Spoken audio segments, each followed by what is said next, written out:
Can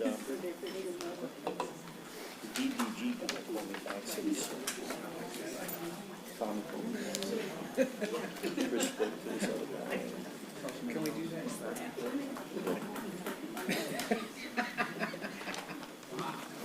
That would be quick, wouldn't it? Yeah.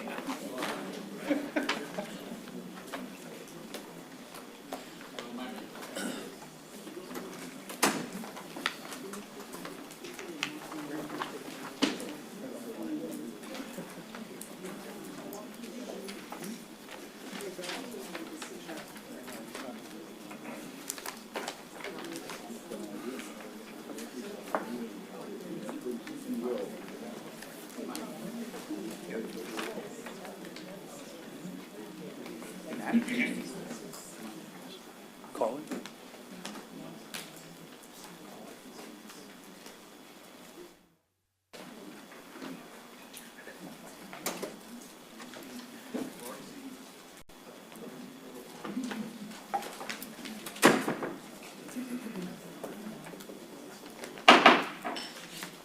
Good evening, and welcome to the St. Charles Parish Council meeting on Monday, October 7th, 2024, at 6 p.m. in the council chambers in the parish courthouse. Please silence all electronic devices and remove all hats. This meeting is called to order with a prayer and the Pledge of Allegiance from Pastor Mark Jocelyn with the New Vision Baptist Church in St. Rose.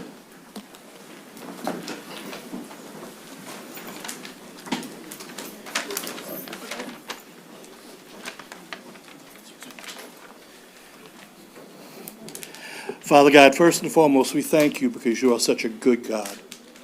And Lord, we give you thanks for each man and woman that represents our parish.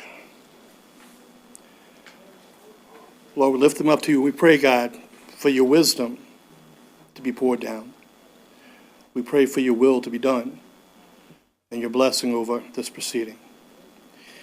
And God, we lift up those who are in the zone of this hurricane, Lord, that's coming, Hurricane Milton. We pray your mercy and your grace over these poor people. God, be glorified through this meeting, and again, give your wisdom. Thank you for the privilege of leadership. May we bring you honor and glory. In Jesus' name. Amen.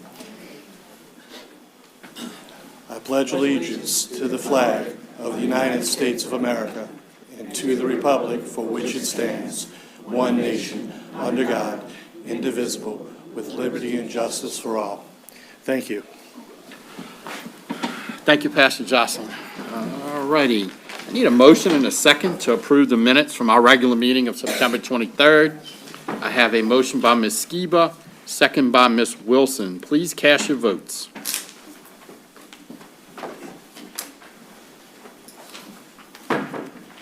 And that motion passes unanimously with Ms. Fonseca being absent this evening.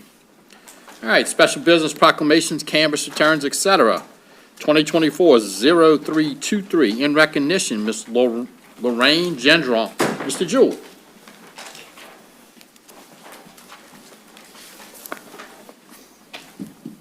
Thank you, Chairman.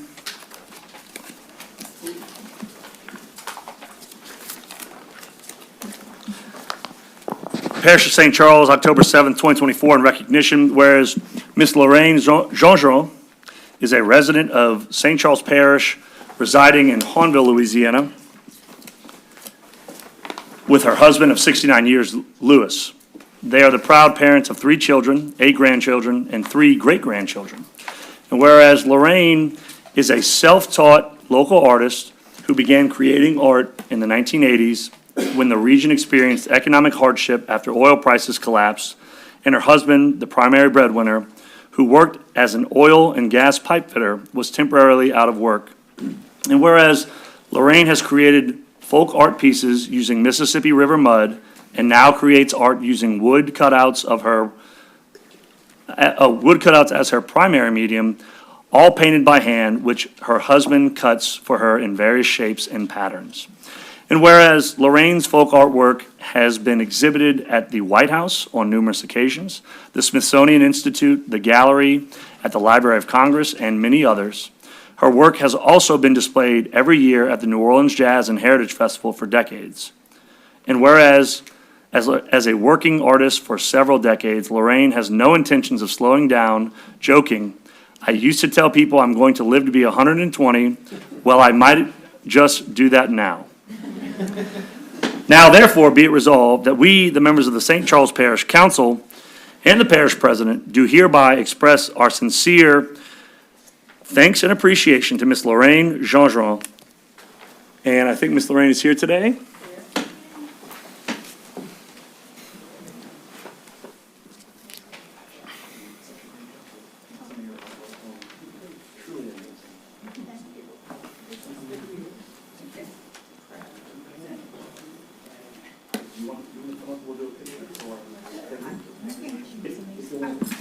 We can roll it. Do that, or do you want to, if they push you up there, or do you want to say a few words? Well, thank you. She says thank you. And then I'll stand. I'm afraid to walk because I'll sprain on my foot.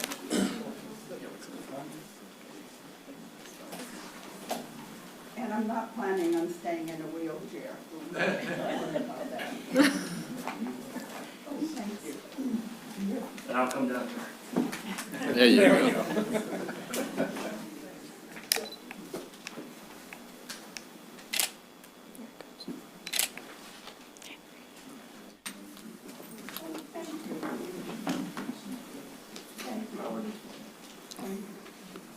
You got the book. I got the book. Nancy wrote it.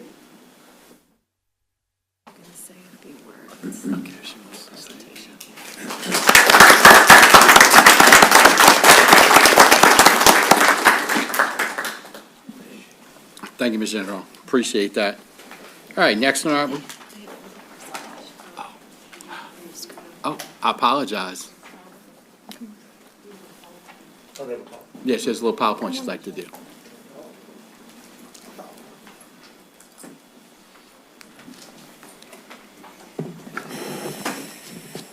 I'm Nancy Wilson. I'm a longtime friend of Lorraine's. Lorraine has lived in Hahnville, for the last 50 years, and we've been friends for the last 50 years. She is a California girl, but she is a self-adopted Cajun. When she came here at 15, she fell in love with the culture and the people, and she married one of the Cajuns. Lewis's heritage comes from Canada. Can you hear? Anyhow, you have covered a lot of her background already, but I have to say this. She is a self-taught artist. She started drawing when she was 2, and I was a preschool teacher for a long time. I know what 2-year-olds usually do, but she could draw representational figures at 2. At 15, she was here because of her father's work, and at 17, well, she met Lewis in between 15 and 17, married him at 17, and they have been married for 67 years. And she has stayed in Hahnville. Back in the 50s, they bought a little cottage for $9,000. They raised their children there. And today that house is her gallery and her workshop, as well as her home. Let's see. She wants to be known, Lorraine is a primitive, she would like to be known as a primitive impressionist. And that's the way she has defined herself. Her style has changed a bit over the years, but she has stuck to her roots in terms of Louisiana, an appreciation for the culture, the people, the history, and her work reflects all of those things. And if I put my glasses on, I might be able to see what's on my paper. Let's see.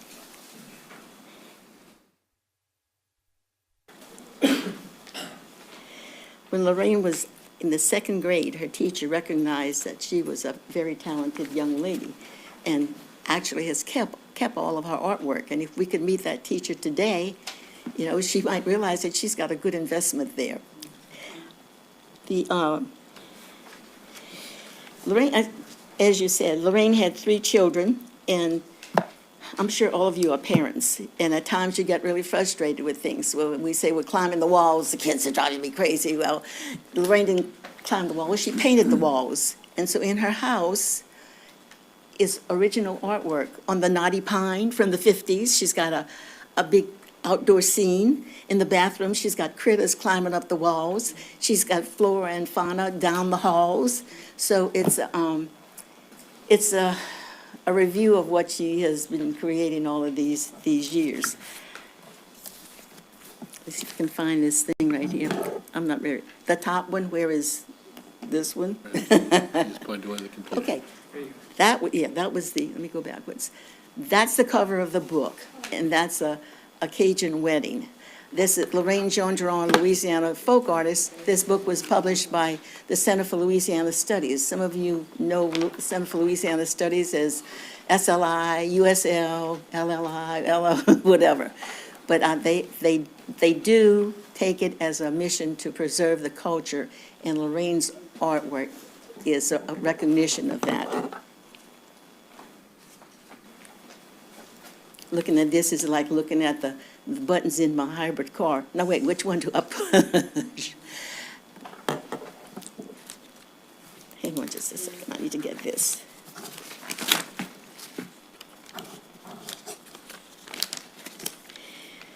We wrote, when the eyes of the hands create what is in the heart, then the full circle of love is complete.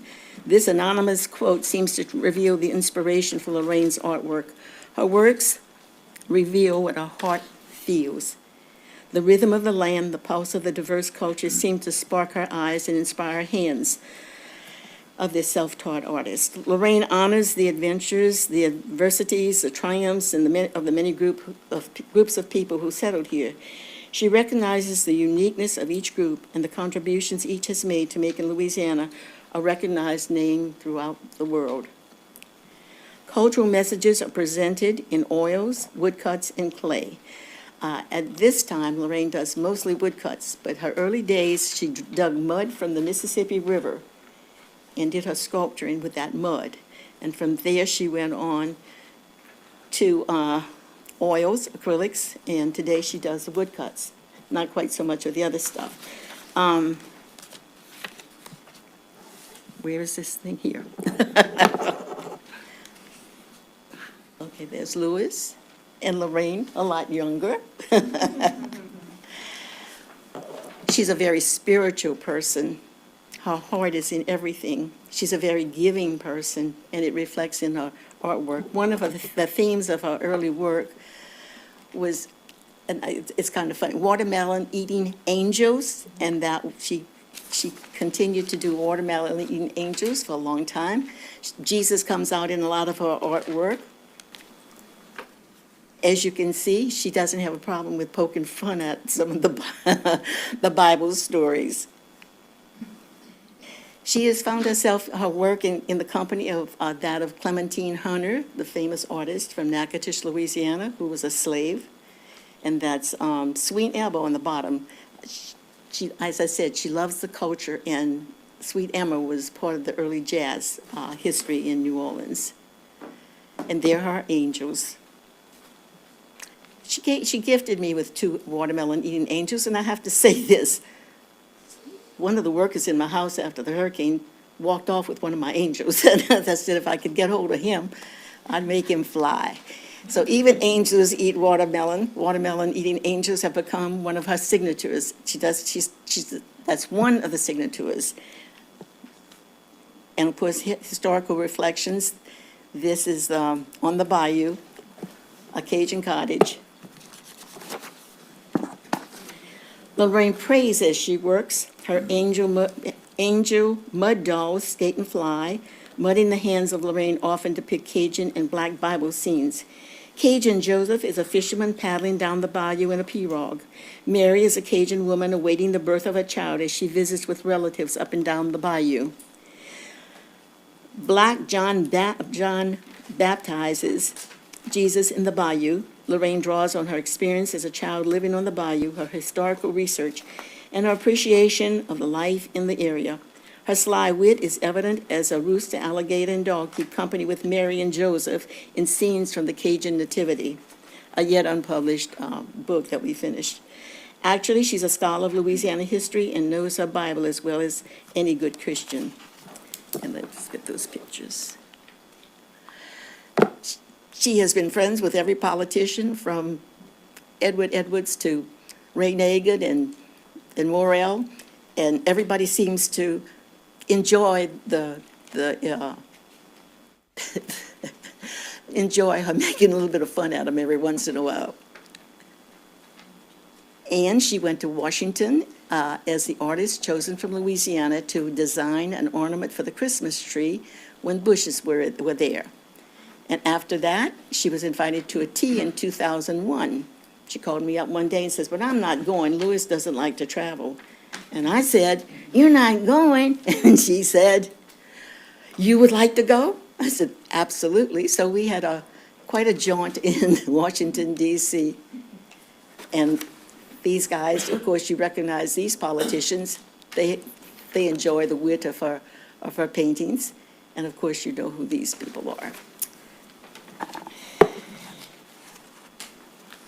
Lorraine says, "Ask and you will receive. He will only get involved when you ask." And you know who she's talking about. We say that, but ask, anyone who asks anything of her will get something in return.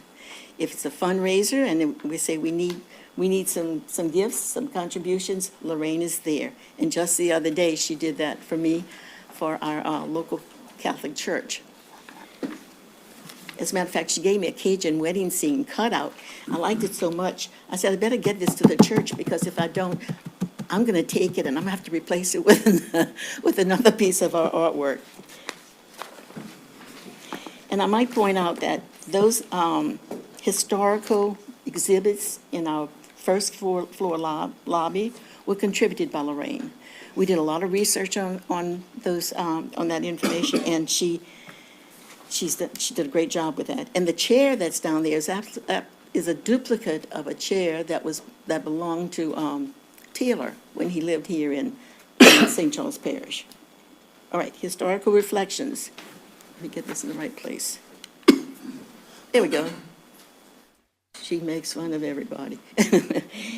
Lorraine Jean-Droit is both an observer and a scholar of Louisiana history. In addition, she is an admirer of the people she depicts in her artwork. She not only knows the history, but is able to interpret it for lasting impressions.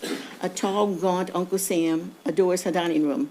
A plantation house mural recalls the early days of Louisiana history. Hunting scenes, native plants and flowers adorn the one blank wall in our home, the one wall that used to be blank in our home. An exhibit of 8 paintings and 37-piece woodcuts of the 1811 slave revolt are now on display at Destrehan Manor. And Evangeline Dawes sits near her doorway and reminds us of the Cajun settlers of the Acadian Grand Arrangement. The history of New Orleans jazz is a favorite scene in woodcuts and paintings, as well as the mud figures and scenes. Lorraine doesn't do mud figures anymore. She says she's gotten too old to dig in the mud on the Mississippi. Look, she is not above creating visual puns aimed at various Louisiana politicians. Invariably, those at whom she aims the visual darts enjoy being her subjects. Let's get to the end of this. You've got a meeting. Okay. And those were some of the early dolls that she made, and they were the mud dolls, and she actually made pecan head dolls, and I'm not sure if those are pecan head dolls. Lorraine, are those pecan head dolls? Those, well, they're mud, and she would take a pecan and mold around it and make her dolls. And this is again Sweet Emma, and she did not forget Hurricane Katrina victims, and this is her bow to the victims of Katrina. She also makes, and this is a Cajun nativity, she makes Christmas ornaments. They're cutouts of all of these various subjects. And I guess I have about 2 dozen hanging on the cabinets in my kitchen. And the The the Hurricane Katrina one is one of my very, very favorites. Whoops, I'm going the wrong way. Here we go.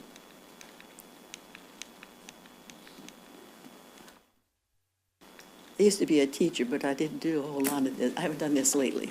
Anyhow, that's a little bit about, a little bit of Lorraine's artwork. If you're not familiar with it, you might want to go online and take a look, because I think that in spite of the fact that she's recognized throughout the United States and in much of Europe, local people don't know that she's here. They don't know her, they don't know her artwork. She's a very low-profile person, but she's very talented, and it's been an honor for me to get to know her. Thank you.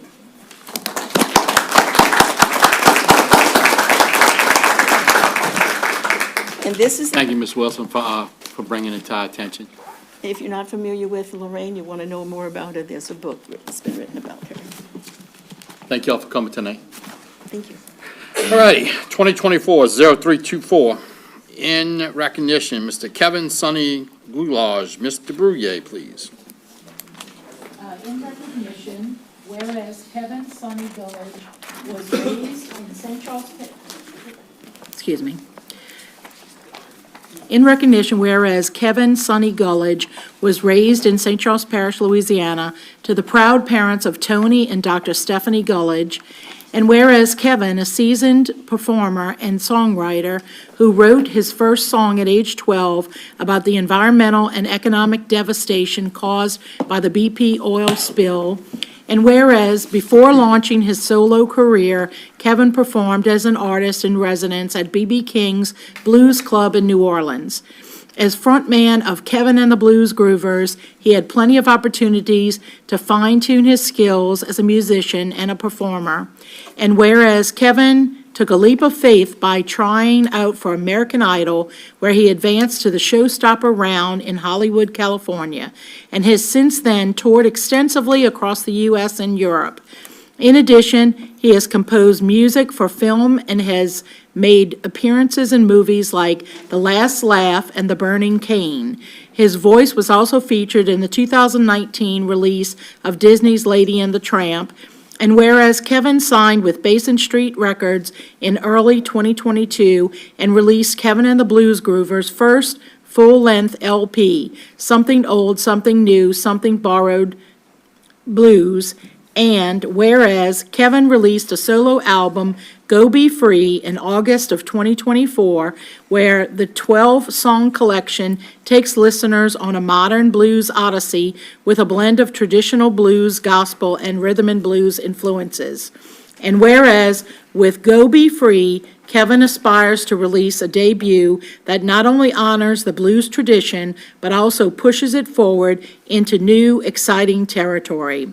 Now therefore be it resolved, we the members of the St. Charles Parish Council and the parish president do hereby offer this recognition to Kevin Sonny Gullidge on his first produced solo album. And I believe Kevin, is he here? Is he? Well, he was supposed to be here. He's on tour, yes. I did have the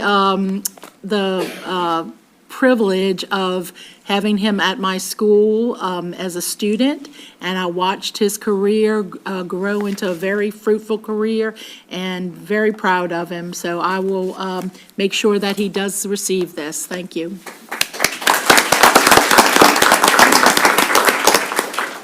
All right, 2024-0325 is a proclamation, National Night Out in St. Charles Parish. Mr. Jewell. Thank you, Chairman. Proclamation. Whereas the National Association of Town Watch, the NATW, sponsors annually a unique nationwide crime, drug, and violence prevention program entitled National Night Out. And whereas National Night Out is an annual community building campaign that promotes strong police-community partnerships and neighborhood camaraderie to make our neighborhoods safer, more caring places to live.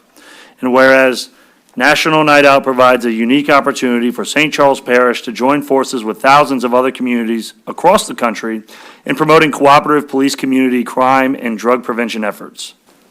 And whereas National Night Out is a year-long community-building campaign designed to heighten crime, drug prevention awareness, and generate support and participation in local anti-crime programs, strengthen neighborhood spirit and police community partnerships, and send a message to criminals informing them that neighborhoods are organized and are fighting back. And whereas it is essential that all citizens of St. Charles Parish be aware of the importance of crime prevention programs and impact their participation can have on reducing crimes, drugs, and violence in St. Charles Parish.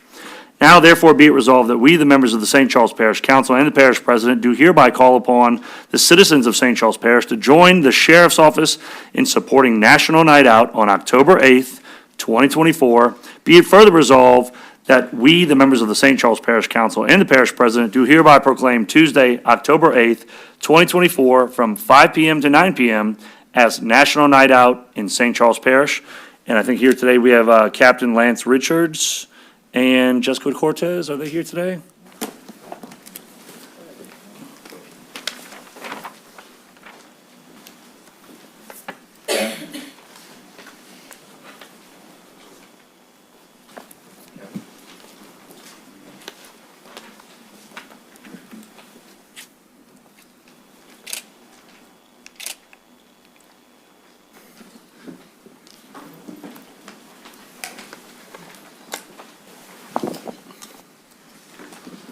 Hello, how are y'all? Good. Just want to thank y'all for taking recognition for this event tomorrow. A lot of work does go into this by the Sheriff's Office, and it really is a great opportunity for the Sheriff's Office and the community to come together, so thank y'all.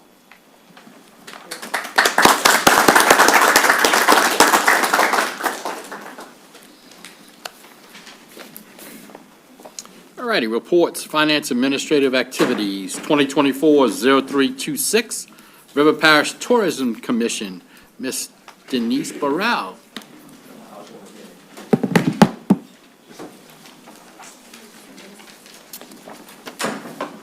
Hello, hello. Let's see, okay.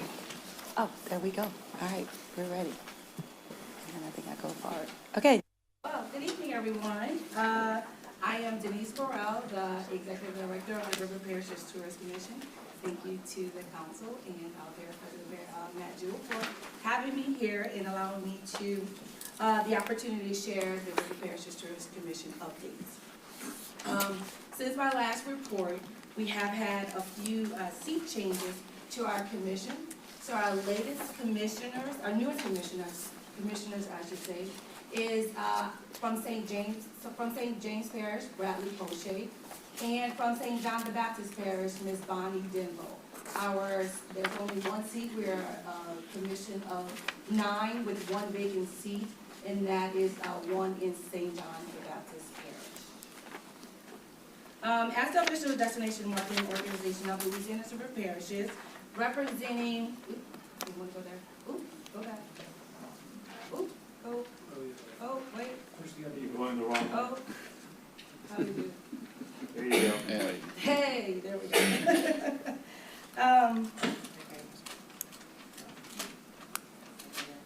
Step hard. Should be green.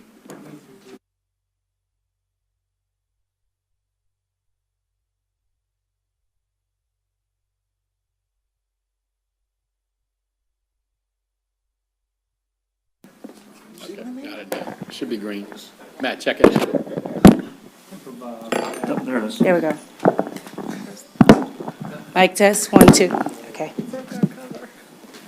All right, I'm on. All right, as the official destination marketing organization of Louisiana's River Parishes, representing St. Charles, St. John, St. John the Baptist Parish, and St. James, we offer assistance to visitors, advocacy for our restaurants, our attractions, our outdoor adventures, lodging, cultural arts, and help stimulate the region's economic growth by promoting Louisiana's River Parishes as a premier destination, travel destination. With that, we are just excited on all of the partnerships that we have throughout the river parishes, and most recently, the partnership with you all, St. Charles Parish, which includes the departments of Parks and Recreation and with Dwayne Foray and Economic Development with Corey Fauché. So we hosted for the second year, the King Cat Tournament Trail, Fishing Tournament Trail, and it was an incredible weekend. So it was an incredible weekend filled with lots of energy, lots of fun, and new anglers to the tournament trail. So this year, we had 35 boats, 82 anglers, 18 states represented, 32 new anglers, and we welcomed 50 returning anglers. So that was very exciting. The King Kids Fishing event was a special highlight. Oh, let me share that because that's going to be second. So actually, this was the day of our captain's meeting. So we had a captain's meeting on the Thursday that welcomed all of the anglers in, and they actually took me out on the waters of the Mississippi River to catch get a big catch. So this one was weighted at 36 plus. First time ever being on the Mississippi River in the water outside of a ferry, right? On the waters, catching, because they had all the lines out. So Tony was so gracious, Tom and Kenny was so gracious to have me on their boat. And they had all the lines out, and they were like, "They're all yours." So every time a line was dropped, was tugged, they had me going at it. So that was very fun. And then we had the captain's meeting that night. And as you can see, like last year, we were at 7. This year, we were at, 82 anglers. So that was a huge increase. They all enjoyed it. Special thank you to Louisiana Seafood and it's a long name, that's why I have to kind of read it. With the Louisiana Seafood Promotion and Marketing Board, under the Office of Lieutenant Governor Billy Nungester. So this is their campaign where we highlight our seafood, our world famous seafood, and they allow different festivals and different events to they allow us to, put in for an application, just apply for the seafood. And they sponsored the event to highlight Louisiana seafood. So this particular event, we had alligator and we had shrimp. There's Dwayne. Look, got his big plate back there. And then this is just some of the highlights on the water. The winners, it's a 2-day event, and the winners had a total of 219.31 pounds, and the biggest fish catch, first place big fish catch, weighed in at 68, and that was the winner, 68.11 pounds. Our English this year, our kids event, this is hosted on that Saturday of the 2-day event. We had an increase as well. This year we had 37 young anglers and their families. So this is all the fun. This is at Bonnie Carey Spillway again, partnering with St. Charles Parish and also the U.S. Army Corps of Engineers with the Bonnie Carey Spillway with Austin, and Paige was out there with us.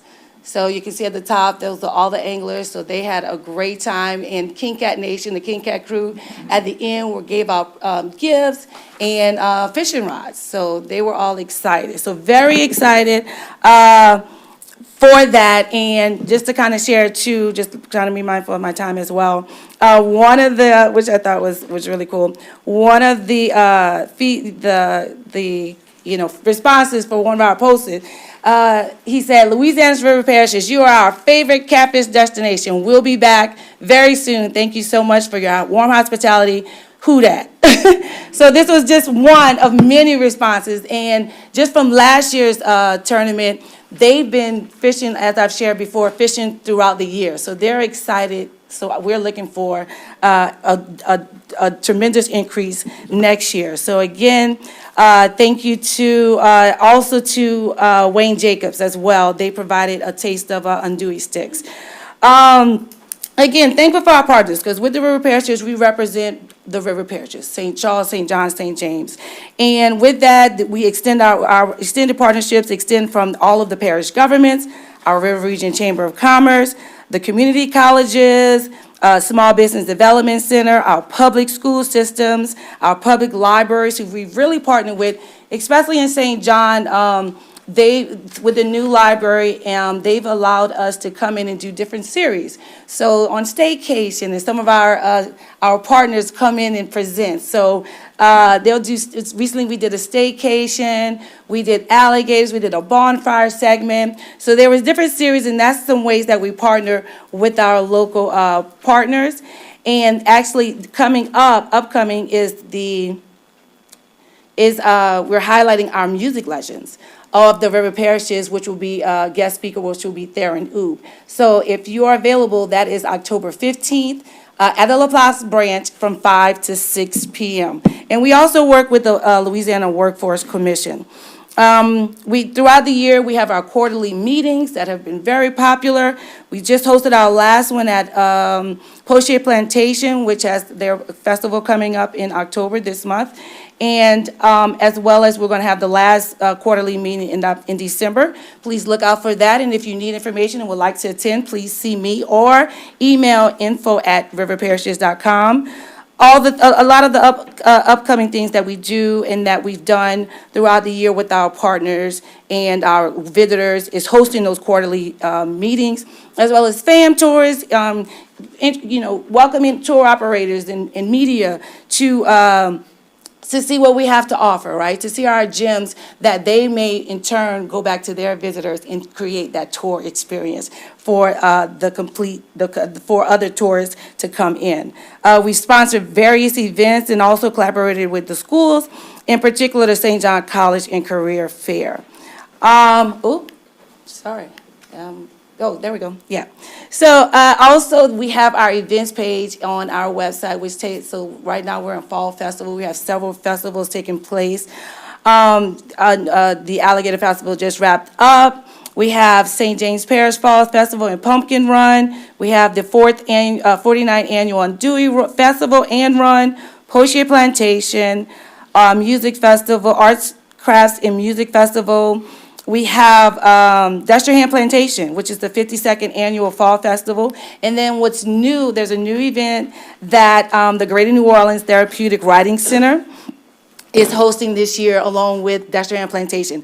It's the Spirit of Christmas. So not discouraging you from going to the Christmas in the Oaks, but we're going to have our own pretty much Christmas in the Oaks at Destrehan Plantation. And it's called A Spirit of Christmas. It is a fundraiser for the Greater New Orleans Therapeutic Writing Center. It'll run from the 29th of November all the way until the December 26th. Of course, excluding December, closed on December 25th. That is a family-friendly Christmas event. It is an outdoor fundraiser with thousands of LED lights and decorations, tasty holiday treats, Christmas characters, greets, Christmas trees, and more. So look out for that information, or if you want to sponsor or be a part, please give me a call. Then we have our bonfire season. So our bonfire season, that Spirit of Christmas will carry on. And then we have, of course, the St. Charles Parish Narco Christmas Parade. Destrehan Plantation will have their candy cane celebration. And then St. James will host their Festival of the Bonfires and bonfires on the levee. Then that comes up next year. There's going to be there's going to be an event. Of course, we're hosting New Orleans is hosting the Super Bowl. So with that, we've partnered with Key Hotels and Laplace, and we're hosting a River Parishes Super Bowl kickoff. It'll be at their headquarters location, but we're inviting all of our stakeholders, all of our partners from the River Parishes to be a part, to welcome the guests that Friday as they come in for the Super Bowl. So there's going to be vendors, trucks, arts, craft, and activity for the kids. So that is from 11 a.m. till dusk, and that's February 7th. As the commission, we are revisiting our 2030 strategic plans. We'll have several campaigns coming up next year to include Restaurant Week, of course, National Travel and Tourism Week, and other campaigns as we revisit our strategic plan. So for more information or if you have any questions, would like to provide us with any events, tourism-related, that is going on within the parishes, please visit info@lariverparishes.com. And also visit our website, lariverparishes.com. So that concludes my presentation. Oh, what did I do? Oh, go back. She did it. Oh, thank you. Okay, yes, thank you. Well, appreciate it. Look forward to every year. All Good right. events. Thank Thank you you. much. You're welcome.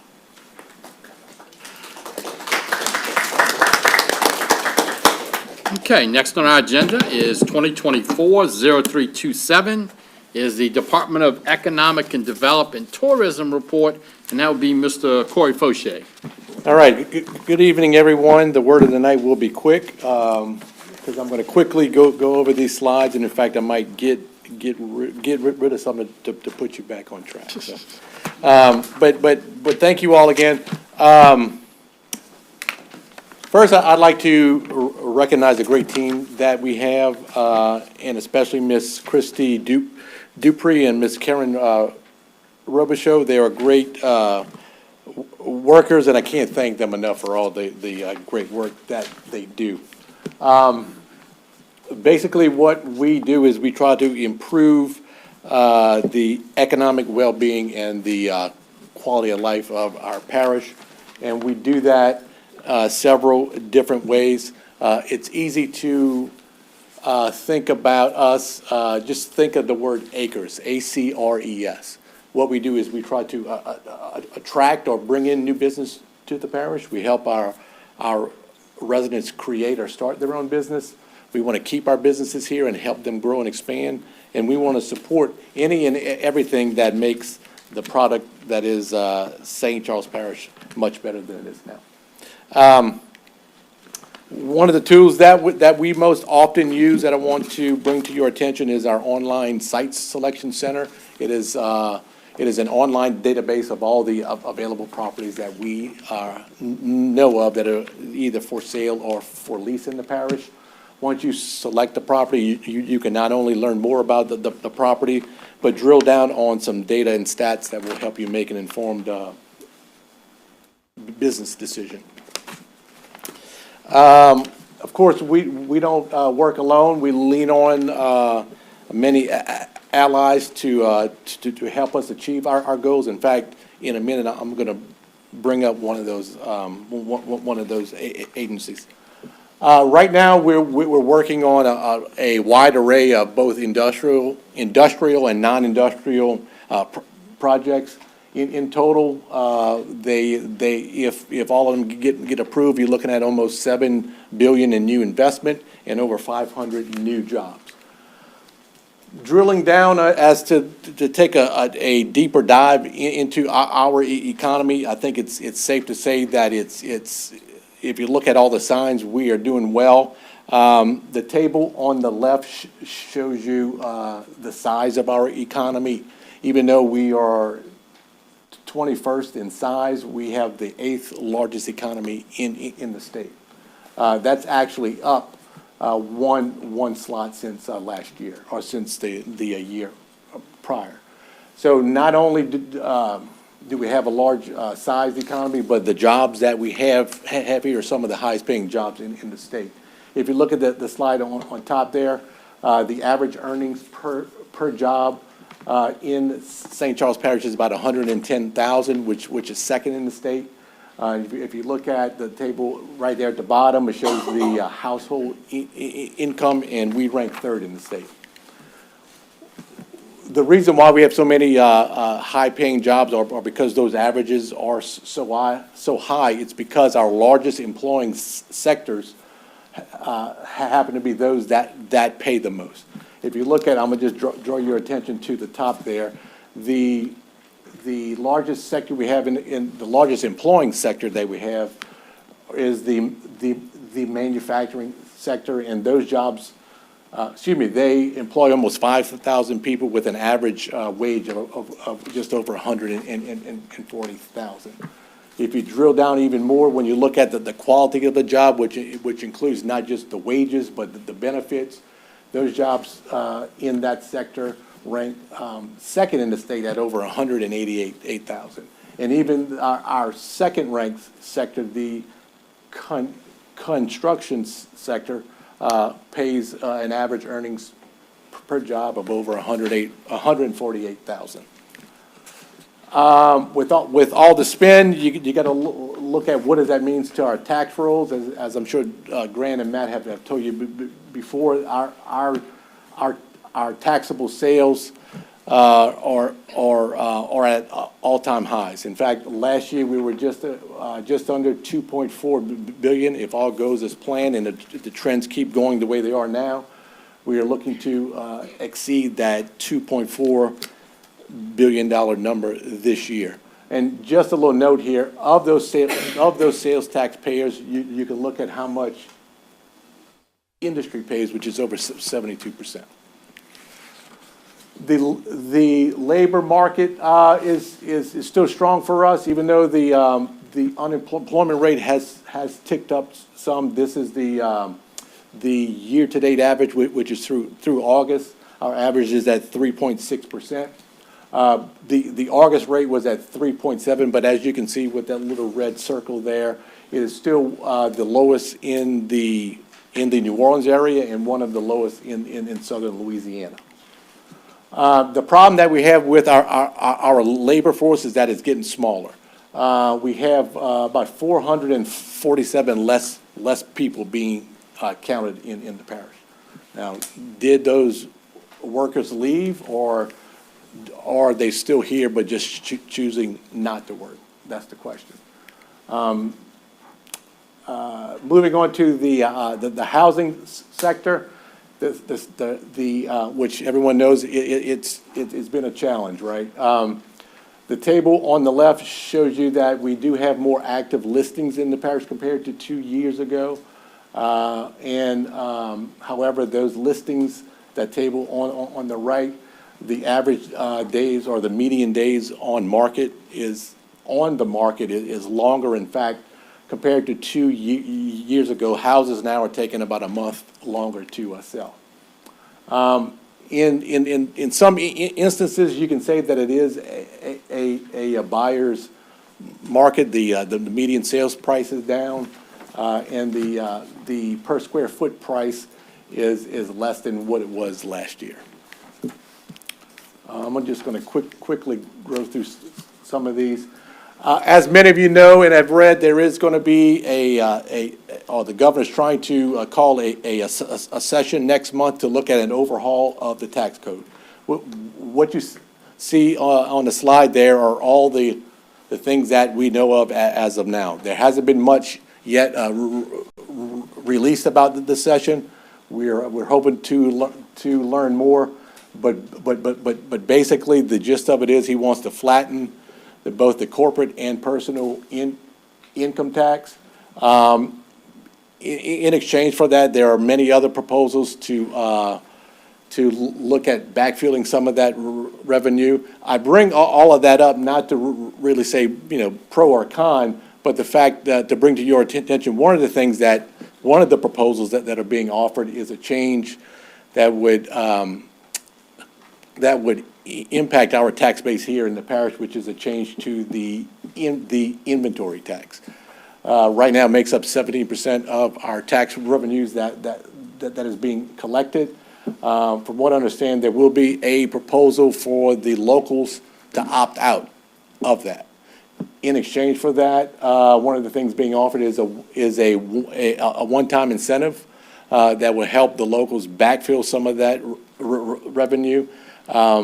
So again, I'm bringing all this up not to speak pro or con, but to bring it to your attention and to let you know and give you a heads up that you will be hearing a lot more about it.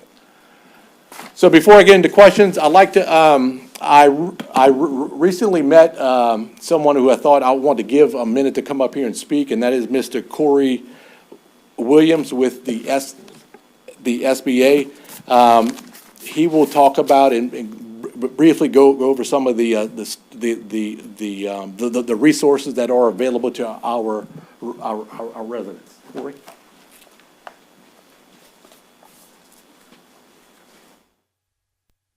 Good evening. It's always good to have breakfast with a fellow Corey, with an EY. So my name is Corey Williams, Public Information Officer with the U.S. Small Business Administration's Office of Disaster Recovery and Resilience. I know a lot of people are always focused on, Hurricane Milton coming up, but Hurricane Francine was devastating to those homeowners, businesses, renters here in the parish of St. Charles. So one of the things I want to make sure is to let people know that for St. Charles Parish, there is assistance that is still available. So the first step in the disaster recovery process is to register with FEMA. You can do that in a number of ways. Go to disasterassistance.gov. You can also contact the phone number, which is 800-621-3362. A lot of people don't realize 3362 actually spells out FEMA. You can also download the FEMA mobile app. And most importantly, at the East Bank Annex, we have what's called a FEMA State Disaster Recovery Center that's open, I believe, 8:30 to 5 p.m. Monday through Saturday. So, while a lot of resources, everybody may be, kind of focusing on Helene and focusing on Milton coming, I want to focus on Francine. So once someone actually registers with FEMA, they may receive a referral to our agency, which is the U.S. Small Business Administration's Office of Disaster Recovery and Resilience. And there's been a number of changes from Hurricane Ida to now. One of the things that our administrator put in place is that it used to be that there was $200,000 that homeowners could borrow for real estate repair replacement. Now that's actually up to $500,000, and it used to be $40,000 that renters could borrow, renters and homeowners could use for personal property, which would include any kind of replacement of any automobiles. That's actually increased to $100,000. So now homeowners can borrow up to $600,000 with interest rates as low as 2.813%, 12-month deferment, 12-month zero interest. Renters also can borrow up to $100,000 to repair, replace disaster damaged personal property, again with the vehicles as well. Interest rates at the 2.813%. Again, 12-month deferment, 12-month zero interest. And nonprofits, I heard the great presentation by the River Tourism Administration. When a lot of things people don't realize with nonprofits, when you have festivals, different events, hurricanes and different, events can impact those, and for a nonprofit, that was anticipated revenue, so if they only see 75% of their business or 50% of their business, that's an economic injury because that was anticipated revenue at the time of the event. So our nonprofits are treated similar to businesses where they can borrow up to $2 million to repair, replace disaster damaged real estate, machinery, inventory, equipment, but most importantly is the economic injury that nonprofits can also impact. And that's a fixed interest rate at the 3.25%, again, 12-month deferment, 12-month zero interest. So if there's any churches that were impacted, nonprofits, they may want to look into applying for SBA. And then last, but certainly not least, is the small businesses. Businesses can borrow up to $2 million to repair, replace disaster damaged real estate, machinery, inventory, equipment. But again, businesses here in St. Charles Parish can have economic impact. Canceled contracts, drops in sales, anything that is a sign of economic injury. That is the purpose of our economic injury disaster loan program, which provides that working capital for the businesses. And those interest rates are at 4%. But I just want to make sure that while everybody seems to be focusing on all these other storms, that, I want to make sure to focus here in St. Charles Parish on Hurricane Francine, which has hit and devastated a number of businesses, homeowners, renters, and nonprofits. So I want to thank you for your time this evening. Thank you for my fellow Corey for the breakfast on Friday and, and the fellowship. But other than that, if there's any questions, I'd be more than happy to answer. I said thank you. Questions, comments? Yes, thank you. I have a question for Corey Williams. Is all of this information that you gave, because you ran through this, so many of us was trying to write this, is all of this on the website? Or- Yes, I'll make sure to send all that to you, Councilmember Wilson. But you can also go to sba.gov/disaster, and you'll see all the information about the SBA programs for the businesses, homeowners, renters, and nonprofits. Also, there's another site you can use is lending.sba.gov. Either one, whatever is easiest to remember, lending.sba.gov. That's another one.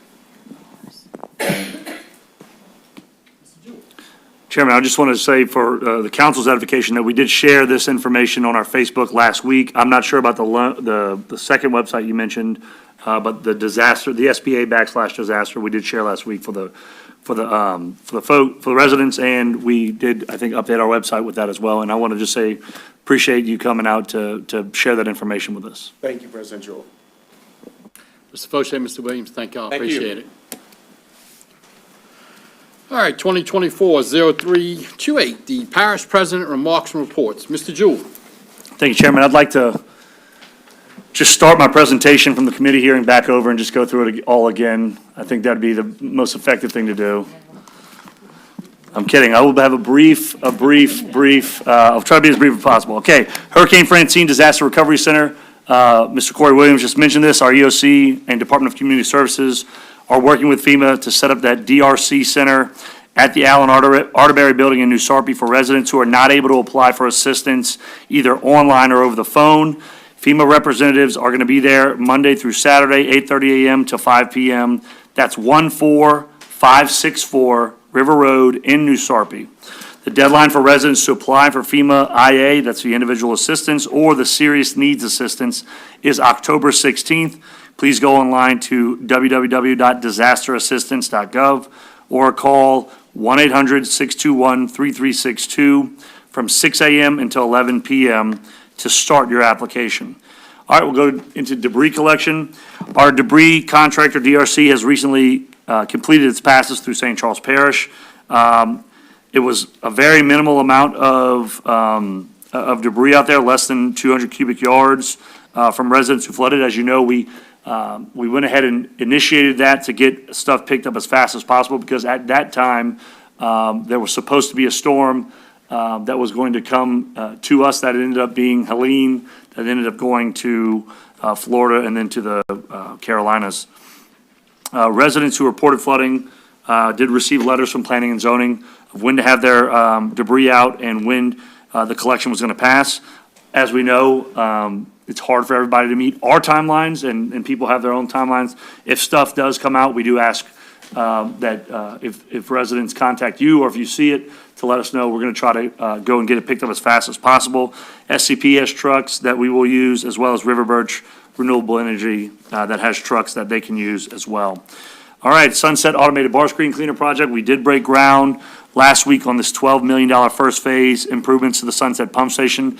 As Mr. Sam Sholey pointed out in our previous presentation, that those mechanical bar screens are going to help us remove vegetation and other debris out of the canal before it makes its way to the pump station. If it makes its way to the pump station right now and we're not there, that reduces the efficiency of our pump station by preventing more water from getting to those pumps. So it is imperative that we do this. We're also going to be widening the canal as it leads into the pump station, so a lot more storage for our residents, and we're going to be widening the canal from Canal 10 on down. So we believe this is going to help us get water more quickly out of the Green Acres neighborhood, which will correlate to a drainage improvement for them.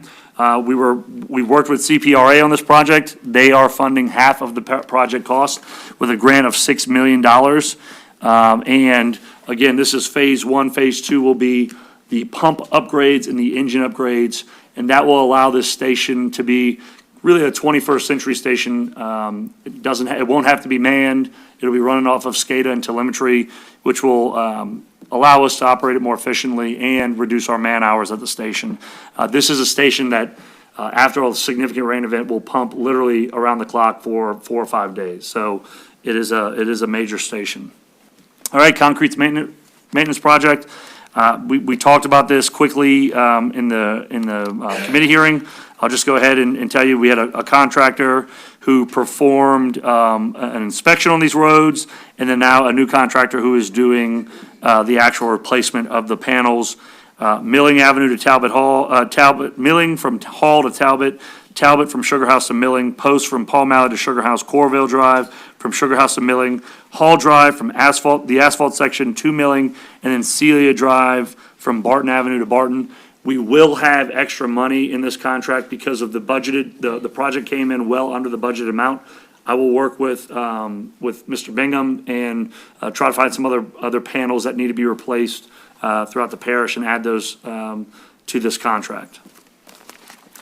All right, DeZalman's bulkhead installation. The contractor for the DeZalman's bulkhead installation has been working on getting the stop log system in. Again, we hit on this in our presentation. This is the stop log system we've been talking about. Crews go out and they set this up, they slide these stop logs in, and this will now protect the boat launch instead of sandbags or HESCO baskets or super sacks. And this is really the level of protection that we want for these areas. This is one of those ones where you walk away from it and you're very confident that it's not gonna get knocked over, that water's not gonna seep through. We look forward to phase 2 of this project on Bayou Road. All right, switch over to recreation. We have the Junior Pelicans Combine. The New Orleans Pelicans are holding a junior combine for 8 to 14-year-olds at the Everyday Dufresne Community Center next Monday, October 14th, from 5:45 to 7:45 to give our basketball players a little taste of what it's like to go through the NBA Combine. Pierre, the Pelican, and members of the Pel Squad will be there to guide athletes through the drills, exercises, cheer them on, and they will test their skills, and they'll also give out prizes as well. Parents, you got to pre-register your children for this event, www.scpparksandrec.com/combine. Spots are very limited, so get out there and do that as fast as you can.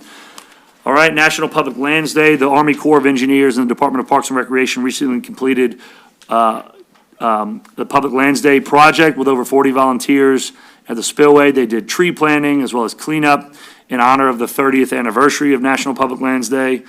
The spillway did need a little TLC, especially after Francine washed a lot of trash and debris up into the spillway, but we're grateful for everybody who participated.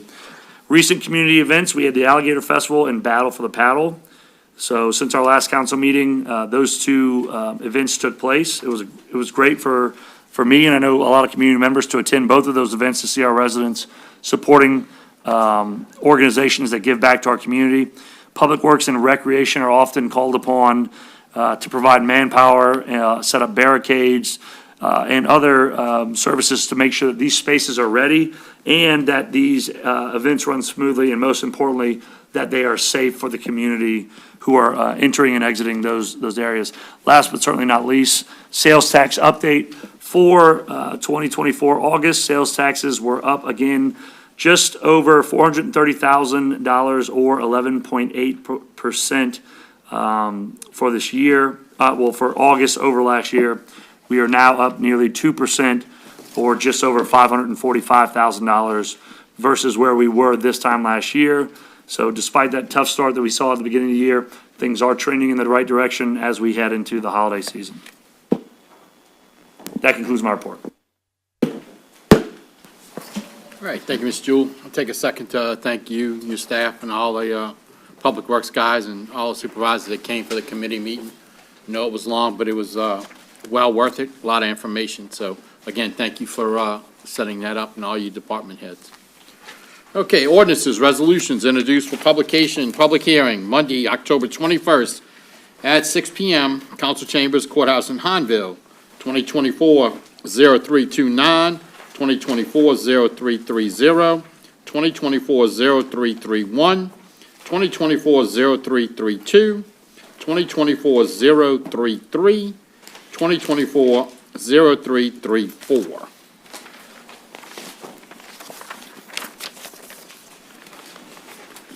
All right, ordinance introduced for publication, public hearing, Tuesday, October 29th, 2024, 9 a.m., Thursday, October 31st, 2024, 1 p.m., and Monday, November 4th, 2024, 6 p.m., the council chambers and courthouse in Hanville, 2024-0201, an ordinance approving and adopting the appropriation of funds for the St. Charles Parish Consolidated Capital Budget for 2025.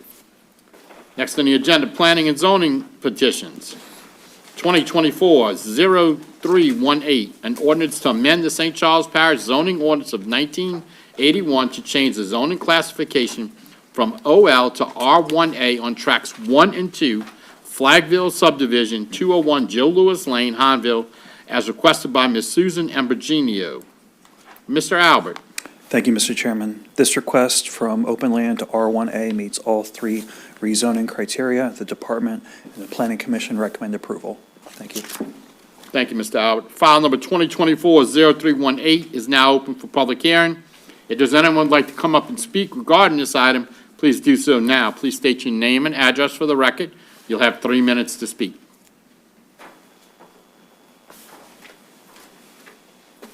All right, seeing none, our public hearing is now closed. Is there any council discussion? Ms. Wilson? Yes, thank you, Mr. Chair. This is in my district, and again, this is one that I'm not going to support because this is going to be in addition to the subdivision that was approved that's going to bring in the 200-plus homes. So, again, I'm not in support of this. Thank you. All right, thank you, Ms. Wilson. Is there any other council discussion? All right, seeing none, please cast your votes for file number 2024-0318.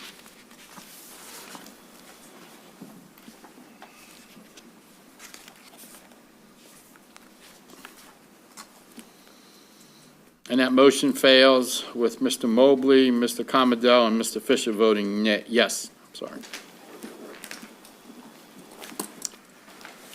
All right, 2024-0321, an ordinance to amend the St. Charles Parish zoning ordinance of 1981 to change the zoning classifications from OL and R1AM to R1M on Lot DZ1, 10577 River Road, Ama, as requested by Craig and Melissa Perrier for Bayou Bahamas LLC. Mr. Albert. Thank you, Mr. Chairman. The request is to rezone a large, narrow tract from open land and R1AM to R1M. R1M allows mobile homes similar to the current zonings, but in a park format. It also allows the development of RV parks. The department recommends approval, however, the Planning Commission recommended denial. Thank you, Mr. Albert. File number 2024-0321 is now open for public hearing. If there's anyone like to come up and speak regarding this item, please do so now. Please state your name and address for the record. You'll have 3 minutes to speak. Hi, good afternoon, good evening, rather. My name is Priscilla Heidel. I'm from Ama, Louisiana. I grew up on 179 St. Joe Street, a family property, and so as many others have been there since the 1800s. I now live on 514 Kennedy Street in Ama, Louisiana. I am here against this particular ordinance or whatever it is that you all want to do. For most of us, we have been here since the 1800s, as I mentioned. Our grandparents have bought this property, and for the importance of us being able to have a future for their family and for families after them. We have taken care of our properties. We have built homes since that particular property was purchased. We wanted to be able to build houses, raise our families, and pass the land on to our descendants. They wanted a hope for a better future for our families. Now, there are also people who came from New Orleans after Hurricane Katrina, and they find Ama we are a very quiet place. We work hard, we pay taxes, and we help each other out. We don't have any dissension between the races there. It has always been like that. We want our property and our neighborhood to remain the peaceful and quiet that it is right now. We have people that have moved from California. We have moved back from Chicago. Some person came and visited Ama some years ago and decided it was one of the best places he had ever been, and he's a truck driver. So while no community is perfect, Ama is and has been a family-oriented, oriented, peaceful place. We have built houses, raised our families, and taken care of our property so that we could pass it on also to our descendants. We are hardworking people, we are hardworking, tax-paying, law-abiding citizens, and we want our property value to remain the same. It is unconscionable that you all would want to put, somebody would want to put a RV park in our property. It's just unfortunate, and it just really hurts us that you all would want to do that. Why would you want to do that? You won't do that in Ashton, you wouldn't do that in Armand, you wouldn't do it in Fashion Terrace and all these other big subdivisions. Why would you want to do it to us? The average home value in AMA is $200,000. What would an RV park do to that value? It would go down. There were also migrants. There's also a lot of people in RV parks that are in and out. Our homes, our families, are the people in our community, we're like family. Even though sometimes some of us are related by blood, some of us are not. But we are family, and we look out for each other. We have worked hard to keep our property and our houses up. So what would an RV park do to our property? It would definitely devalue it. Thank you. Thank you, Ms. Harmon. If anyone else would like to come up and speak regarding this item, please do so now. Please state your name and your address for the record. You'll have 3 minutes. My name is Jara D. Rue. I live at 10391 River Road in Ama. Sometime in 2008, St. Charles Parish did a major rezoning of the whole parish. There were many town hall meetings in communities. Ama citizens asked that their properties not be rezoned to include R1A. They wanted to keep open land and single-family home zoning. This included Trish and Vidal Streets, as well as the property that Blue Bahamas recently purchased. AMA residents were emphatic that the parish agreed with their request. Now we're having a reprise. People felt that they could count on the zoning that was in place. Obviously, this had a short shelf life. The people who live in AMA, and especially those adjacent to the proposed R1AM park, do not want to see this zoning change. They feel that trailers and RVs are more vulnerable to the hurricanes and tornadoes that are becoming ever more common, and they are likely to be occupied by transients who really have no commitment to the community. When Blue Bahama purchased this property, they were aware that what the zoning was in place. Just because they hope to make a zoning change doesn't mean that you have to honor this request. The zoning commission agreed 4-2 to deny this change. I hope you will follow their recommendation. St. Charles Parish does need more affordable housing, but not R1AM. Thank you. Thank you, Ms. LaRue. Does anyone else would like to come up and speak regarding this item? Please do so now. You'll have 3 minutes to speak. Please state your name and address for the record.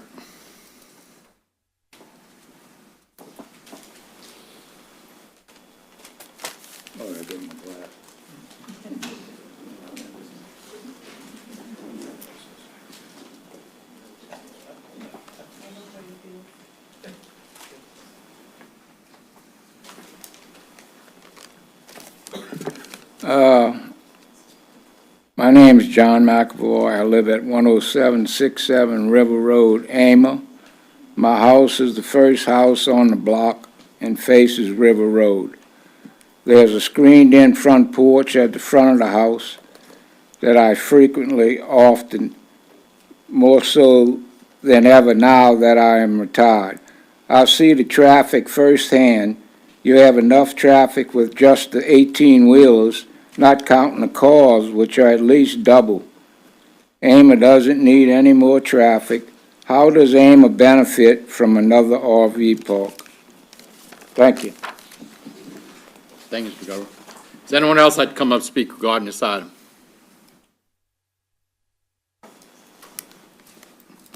Please state your name and address for the record. You'll have 3 minutes to speak. Well, I'm going to ask if, at the end, if I'm not finished, if you'll give me additional time. We'll make a motion then. Okay. My name is Melanie Callender. I live at 201, no, that's my old address. 129 Zeller Street in Ama. That's my grandmother's house, my aunt's house, and now my house. AMA is all about community. I have a problem with the fact that they said the existing zoning no longer allows reasonable use of the applicant's property. Anybody in AMA would love to have a house with all that land behind it. So that's not correct. It might not be what they want, but it's not unreasonable to have that. I read things, and I'm not sure, did Ms. Perrier really say she wanted to provide housing, permanent housing in RVs there? Or is that for workers? I'm not really sure. What about when it gets old? Who's going to take care of that when it gets old? People come into AMA and they affect us, but they don't live there. We have people who own rent homes who stop us from getting drainage. We have people who come in and buy, they have businesses, but they don't live there, but they affect us. If the Perriers maybe came in, moved into the house, became part of the community, and later said they wanted to do that, and we all knew who they were, and they had a vested interest in making sure their families were safe, maybe we would consider that. Do they have to disclose to the tenants that River Road floods? Do they have to tell them that maybe they'll be sandwiched between Cornerstone that leaks sulfuric acid and maybe a proposed IMTT coming? We have drainage issues. How about if a RV is so wonderful, you add this to your new subdivision proposal? Everybody who gets a new subdivision, they get a quarter of it set aside so everybody gets their own RV park, okay? We don't want an RV park. We're all about homes and community, like they said, we help each other. I'm asking that y'all start looking at us differently. St. Rose, Muntz, AMA, des Allemands, whatever, start looking at us differently. What if it was your home? What if it was your home and your neighborhood and your kids and your grandkids? Look at us differently. This is what I dealt with. I've been dealing with this since 2013. The parish is helping me, this administration, since 2013. I remember when the last man came, dug the ditch behind our houses. We can't get it dug because there's a person who owns, two people, that own houses down our street, and they won't allow him to go dig the ditch. But it's affecting us. This administration came in, and they've relieved a ton from us because of the St. Mark work. They got the new pumps. They got the St. Mark drainage. AMA needs a ton. It's going to take years. It's going to take years to get the drainage right.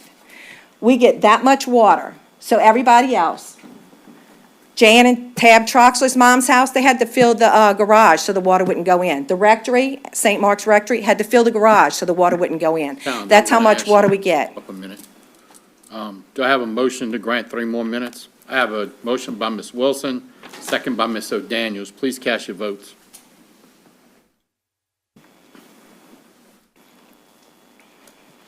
And that motion passes unanimously. Ms. Calendar, you have 3 more minutes. And I don't have very much more, but I'm asking y'all to help us. Come see us, come see it when it's raining. We need to get our ditches maintained. DOTD has told me it does no good to put the ditches back in the front if there's no ditch to bring it back to the canal, to the pumps. So we need legislation. We need to be either grandfathered in, y'all need to make new legislation, go back to the historic ditches, whatever. I remember the man that was in our ditch, that dug our ditch. The parish always maintained it. I don't know what happened, but it's been years and years of neglect. AMA is suffering. Suffering. The parish has been amazing. This administration has been, you guys, y'all don't know because y'all haven't, Holly would know because Holly's been a part of it. This administration has taken so much, I don't have all the flooding behind the church now. All that doesn't come to my front yard. I would be flooded on 3 sides of my house. 3 sides. We just need y'all to help. Please work with, do some kind of legislation to help because I know this administration is trying. Thank you very much. Thank you, Ms. Calendar. Does anyone else would like to come up and speak regarding this item? Please do so now. You'll have 3 minutes. Please state your name and your address for the record.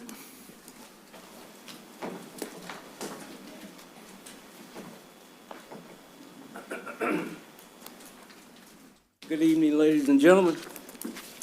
My name is James Turner, I live at 10963 River Road.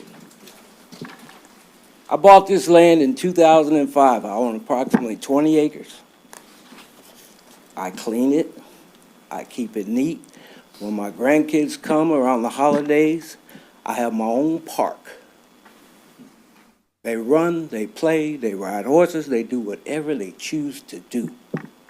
Ama is a land of milk and honey. Let's not screw it up. Thank you. Thank you, Mr. Turner.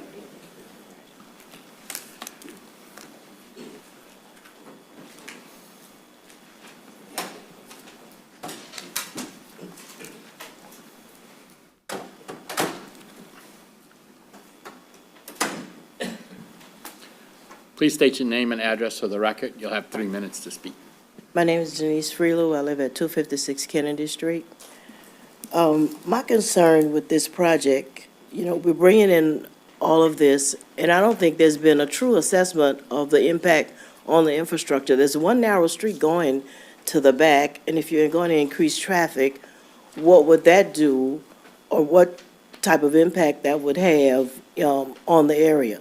The other issue is, I'm concerned about the families that may be going there.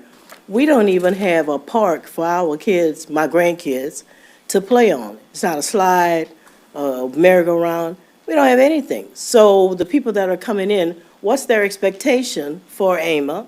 Especially if this is supposed to be housing or a development that's supposed to be or having families.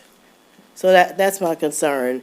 That coupled with the issue of property value and how that would impact our property value in the area. Thank you. Thank you, Ms. Freeland.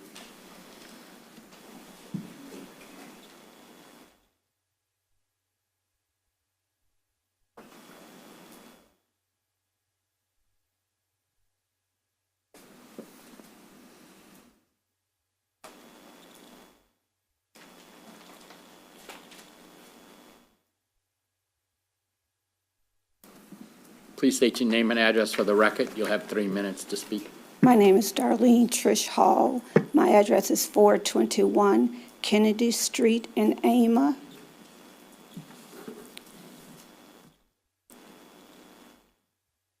I am the executrix of the estate of Palmyra Jones on Trish Street in Ama.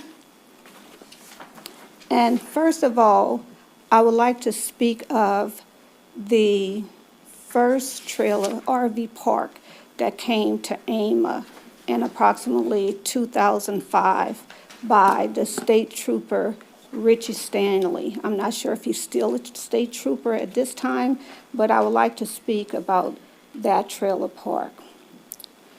When Mr. Stanley came to Ama with the trailer park, and the residents of Ama opposed the trailer park during that time. Even planning and zoning opposed the trailer park, but because he hadn't met certain criteria. But then it was overturned by the council. After that, during that time, he promised that he was going to, even though street lights was not required, he said that he was going to put street lights. He said he was going to put fencing. He said that he was going to get rid of the shrubbery and all of that. And he also said that he was going to do a road because the road was very narrow. There were also an issue about the trash cans and everything, and there was going to be fencing around the trash cans. To this date, there's no fencing around the trash. There's no lights. None of those things has been met. And what I don't understand is, what is the reason for having planning and zoning? And that's their job to decide who meets the criteria and who doesn't. But then the council comes and they overturn that decision. And here we are in 2024, And those same things that he said back then has not been met. When we went before planning and zoning with a similar case just like this, the residents came again and said, we don't want an RV park in our backyard. It's going to lower the value of our homes. And basically, we also said, we asked questions like, what about a fence? Will they be required to have a fence 8 to 10 Ms. feet Hall, I'm high? going to have to stop you for a minute. Okay. Do I have a motion to grant 3 more minutes to Ms. Hall? Motion by Ms. Wilson, second by Ms. Skiba. Please cast your votes.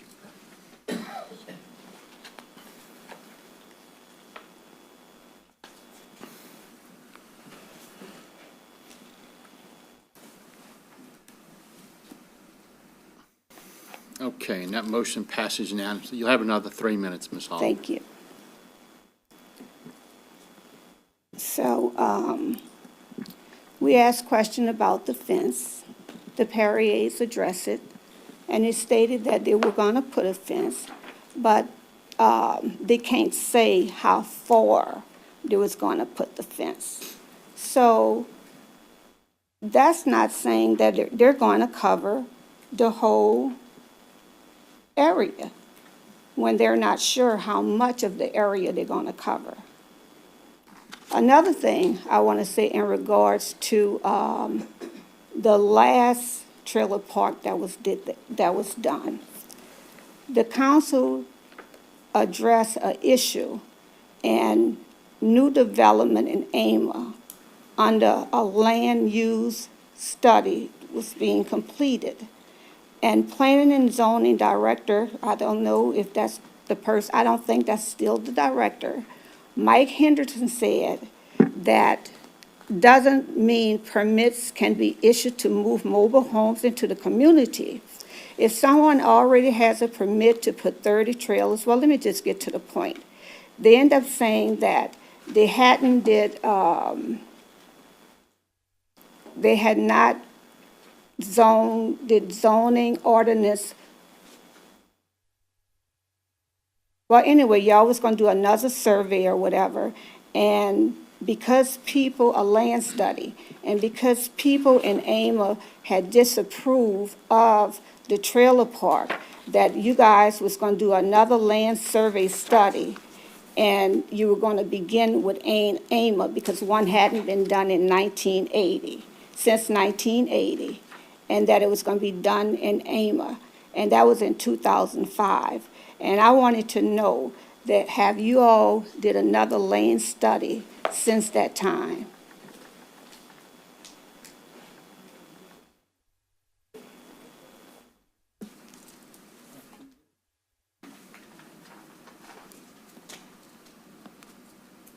Can anybody tell me?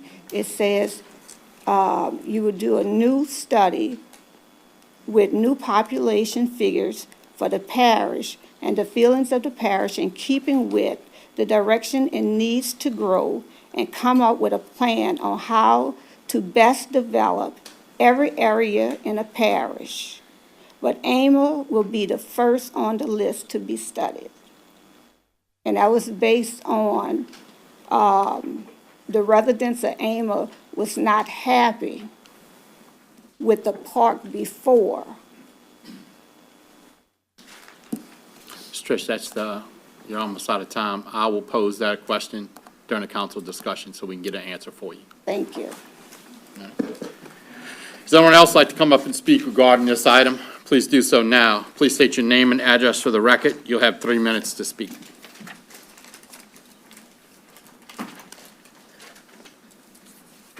My name is Elfrida Lundy. My address is 187 Trish Street in Ama. And I am the neighbors of the RV park, the park that's there. And I'm definitely not in favor of anything else being put there. That's my neighbors now. Thank you, Ms. Lemon.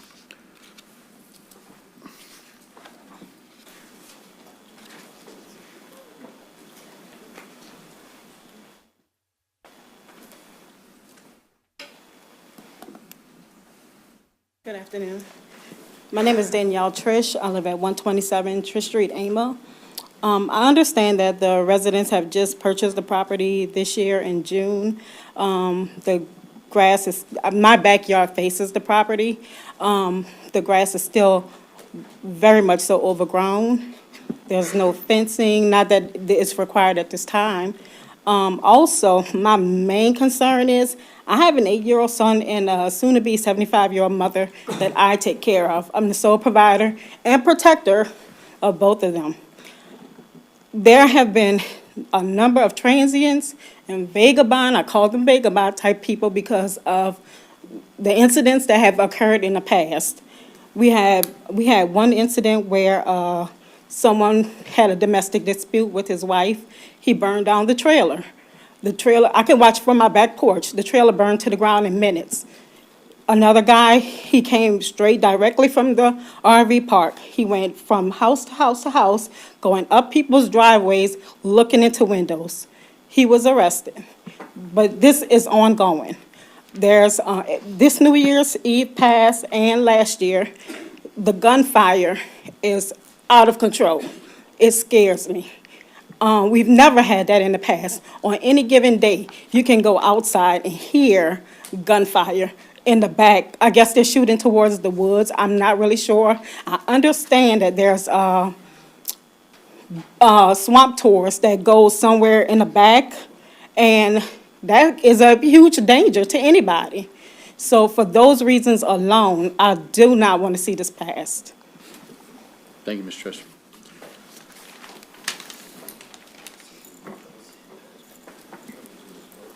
My name is Cheryl Vidal Gross. I live at 202 Vidal Street in Ama, and I echo the sentiments of the lady that was just here. We are next door to this property that's going to be coming open, and we just don't want it in our area. I say that you wouldn't want it in your side, so don't give it to us either. Thank you. Thank you, Ms. Jokos.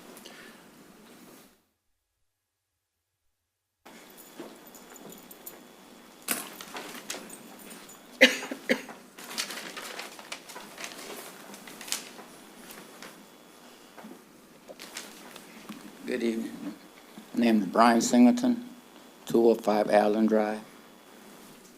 And I'm against the RFP park coming in Amma because the one on Micah Street, when they got that and was put in, then the lady that was friends of Mr. Stanley, I used to work with the Parish, and I was leaving after lunch, and the lady went down on Amelia Street behind my house. And I said, what's going on, you know? She said, oh, I'm a friend of the Stanley. We plan on putting RV park, you know. So once we found out about that, went to making phone calls. We had a townhouse meeting. They canceled or voted against it, you know. So people ain't putting no RV park. But we have family members, cousins, that was trying to put a trailer on their property just to start the family off, to have something to live in. But they turned them down, said they have too many trailers on the property, you know.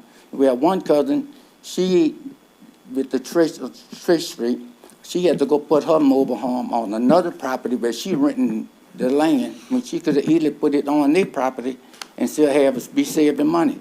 But now you can have somebody else just come in, put in trailers, don't know how many they're gonna put there, and, you know, what they're gonna do for the community, you know. So I'm just hoping you'll vote against it. Thank you. Thank you, Mr. Singleton.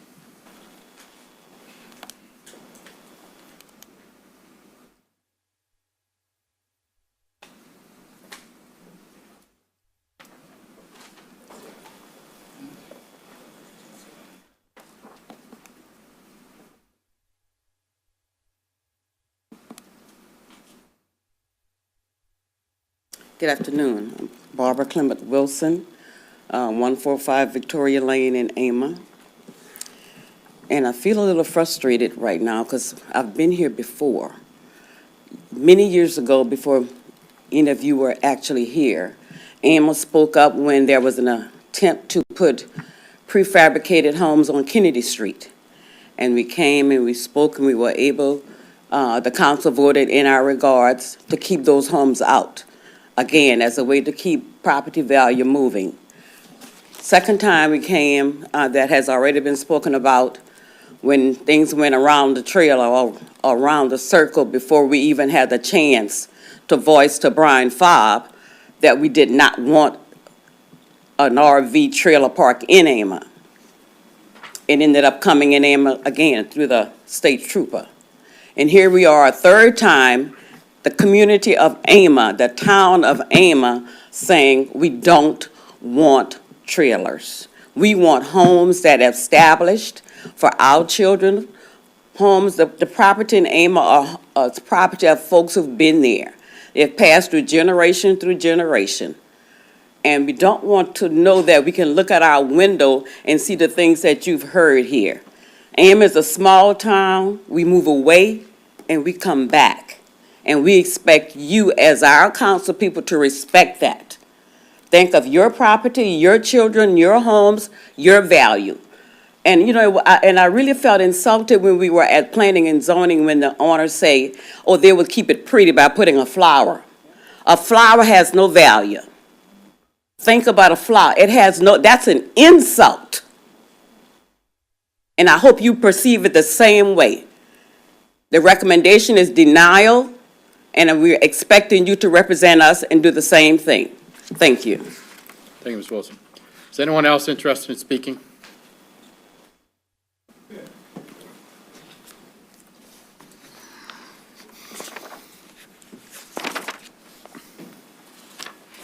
Come up to Mr. Williams, come up to the microphone so we can get you on record. My name is Floyd Williams. I live at 147 St. Joe Street. I'm opposed to it because of the type of people that it brings in the neighborhood. I called one night, they had a guy playing loud music over there at 2 o'clock in the morning. And I watched when the police came and went back there where the noise was coming from. And I stood in my yard and I watched the police over there talking to the guy. Music never turned down. He never tell the guy to turn the music down. Police standing right there talking to him. About 5-10 minutes. Drove off, the guy still playing the music. Another thing, I'm always hearing gunfire back there. Not only gunfire, automatic gunfire. What the guy doing with automatic weapons? They done made their own gun range back there sound like. Just go back there and shoot any time they want to. Would you want that kind of people living around you? Huh? I live in Emma. I don't want it there. When that guy first came to Emma, talking about putting that trailer park there, he was talking about putting a riverboat out there. I said, man, listen, I live here. I don't want that in Emma. And I sure don't want y'all to extend this thing and make it no bigger. I appreciate it very much if you get it all out of there, okay? Thank you, Mr. Williams. Is anyone else interested in speaking on this?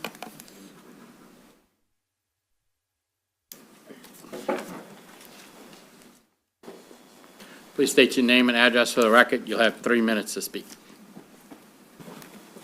Melissa and Craig Perrier Jr., 154 Villeray Drive, Industrian. Good evening. We are the developers of this property. Thank you all for the opportunity to speak regarding our rezone request at 10577 River Road in Ama. We'd also like to thank Mr. Albert and his department for all of their hard work as well as their recommendation for approval. My husband and I purchased this property back in June with the dream of bringing a beautiful, safe recreational vehicle park to St. Charles Parish. Through our professions of service to the residents of St. Charles Parish, we have both seen firsthand the need for this type of residential development. Had the property been wider, we could have possibly considered other options, but as stated in Planning and Zoning's report, this is the best current use of the property while also allowing for the potential of future residential development with adjacent properties. The existing zoning does not allow for reasonable use of the full property. The proposed zoning is compatible with the existing neighborhood character of the adjacent RV park and manufactured homes. As stated in the report, this is not a spot zone. Not a spot zone. If approved, we plan to have an on-site property manager live in the greenhouse at the front of the property, and we'll take all precautions available to vet potential residents, including background checks.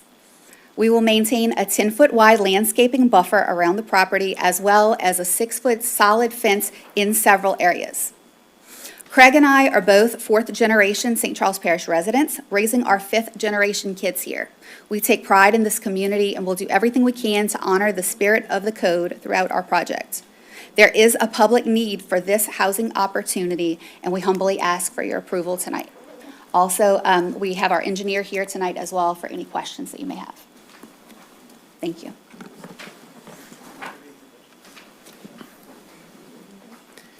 Good evening, members of the council. My name is Marco Juarez. I am the engineer for the project, and I'd just first like to touch. Our address. Oh, I'm at 1351 Harrison Avenue in New Orleans. Thank you.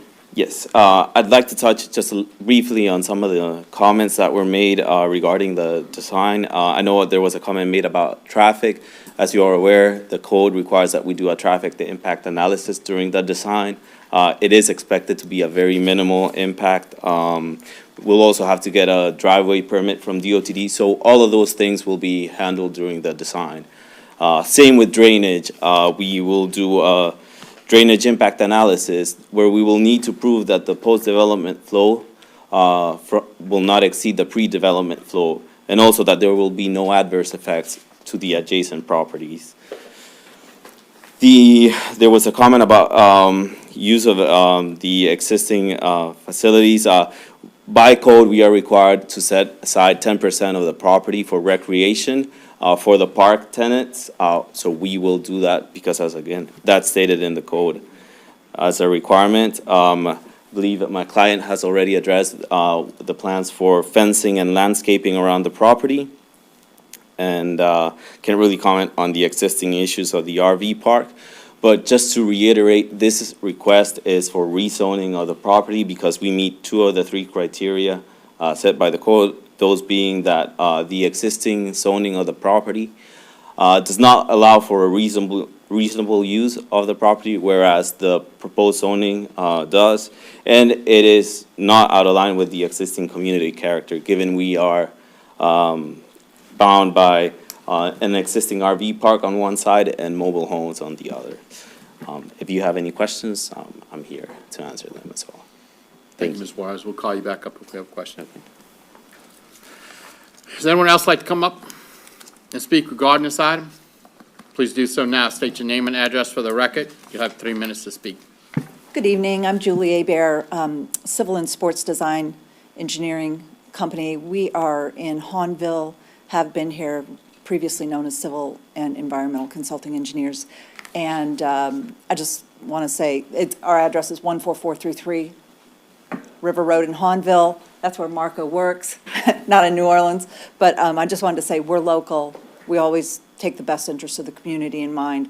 All of our projects, we try to follow, we don't try, we do follow all of the municipal codes. Our Muni code for St. Charles Parish is based on the laws that have been put in place for developers and their engineering and architectural teams to follow. And our client intends to follow all of them to the letter of the law. As was stated, and I'd just like to reiterate it, similar projects are directly next door. You have a mobile home park, you have an RV park, so this is not spot zoning. Your own department recommended approval because it does fall in line, and I would just like for you to consider that. The Perriers are vested here, both graduates of Destrehan High School. I said, sorry, we're kind of Hahnville people, but vested for 5 generations. And they're good people. They coach probably many of the children and grandchildren that these people talked about. Craig's a coach at the school. Melissa works for United Way. They do nothing but give back to the community. They aren't the type of people that are going to come in and tarnish their name. So I just wanted to leave you with that. And if you have any questions, we're here locally, and we're more than happy to answer any of your questions. We're here tonight for you if anyone has any questions tonight. But it won't devalue your property. I can assure you of that because it will be managed. It'll be managed. And when they're not managed, what happens is a trailer, a mobile home goes on the property, and day one is the best you ever see. And from then, it just deteriorates. These are RVs, recreational vehicles, and in the time of need, when we get hit with a big hurricane, it also allows the workers to come in and have a place to stay and get our place back together and help our community. So there's some real strong positives to an RV park as opposed to, shotgun-style houses, and they're going to go downhill. RV parks, there's a lot of benefits to it, especially for our parish, in the coastal zone and in the hurricane track where we live. And we've all seen it, we've lived it, so appreciate you. Thank you, Ms. Hebert. Does anyone else like to come up and speak regarding this item? Please do so now. You'll have 3 minutes to speak. All right, seeing none, our public hearing is now closed. Is there any council discussion? Mr. Carmadell. Thank you, Mr. Chair. So as all of the folks came up and spoke, there's a lot of things to reflect on for me. One lady mentioned the Zalmans. As the district rep for a district that has 5 RV parks, 4 mobile home parks, 2 mini storages, and Section 8 housing, but our home average is 15% higher than AMA. It does not bring down your property value. Also recognized as one of the richest communities in the state of Louisiana, even though we have all those facilities and the only pipeline explosion in the last 40 years in the parish. It doesn't devalue your home at one bit. With that being said, I rode through AMA, and someone mentioned planning and zoning, what's the point of them? If planning and zoning followed their code, I counted 16 houses within a half a mile of this property that need to be demoed. I don't know if people was living in them or not, but there's so many derelict homes in that area, including on Trish Street, right next door to it. So putting a trailer park or RV park between an existing RV park and a street with dilapidated houses and derelict houses, I don't see how this is gonna hurt the community at all. We need them. I have 5 in my neighborhood. I grew up looking at RVs out the back of my window in District 4 for 43 years. We've got a brand-new one that this council has just approved that's coming in. We have all this industry, we have all this infrastructure. People need places to stay. I don't know if you've ever traveled for work or had to travel to feed your family, but when you have to travel for your job, because it's the only means to make a living, and there's nowhere to stay within an hour to an hour and a half, that's not a very good quality of life. We expect people to come in and help us during storms or work in these industries. It's up to us to also provide them a place to stay, not to mention the revenue that comes to your small gas stations, your privately owned grocery stores. As you know, we don't have big Rouse's supermarkets. We have local groceries, Homeville Grocery, Majura Supermarket. These are family-owned businesses. How do they make money? They make money when we bring people to the parish. I'm in support of it. Thank you. Mr. Mobley. Thank you, Mr. Chairman. We just had a report by the Economic Development Council. What did they say? Number 1 is construction. These people come into work, they need a place to put their trailer. They need a place to live. If they don't have a place to live, chances are they're not going to come. So the construction's not going to happen, and economic development is going to go in the tube. So I recommend approval of this zoning change. Thank you. Mr. Brouillet. Just a couple of questions. You mentioned that there would be fencing around parts of it. What does that mean exactly? Sure. So the code states that it either needs to be a 10-foot wide buffer or 6-foot solid fencing. Aesthetically, there are portions that we think would look better with 6-foot solid fencing, and then there are portions that would just benefit from a 10-foot foliage buffer. So you'd have to look at the site map to see, but certain portions of it we think would just be more aesthetically appealing to have one over the other. Okay. And as far as the maintenance, if this is approved, the person that's living in the home, is that the person that's going to maintain the property?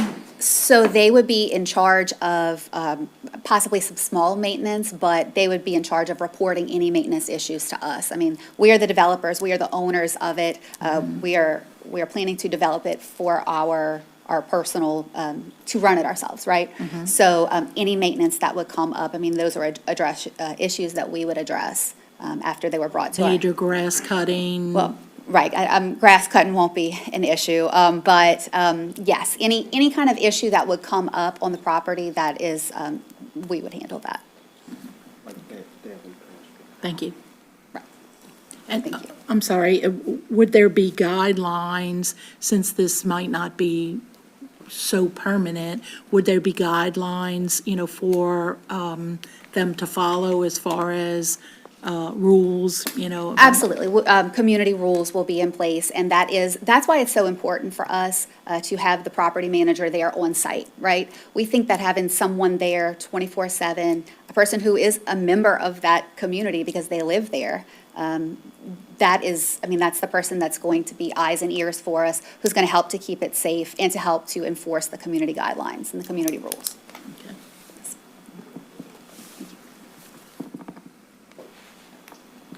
Mr. Pillier. Thank you, Mr. Chair. I'm kind of torn on this. I attended the Planning and Zoning, the Planning Commission meeting, and I heard all the people's objections, and I generally feel very strongly about that. Then I went over there and I took a ride to see what I saw, and I saw the neighborhood adjacent to it, and I thought to myself, my goodness, what am I looking at here? And it was in pretty bad shape, and there were abandoned buildings right as you drive in. And I thought to myself, let me go take a look down Michael Street. So I did. And I found that, quite frankly, the RV park looked better than what I saw on the previous street. And that surprised me. That surprised me a lot.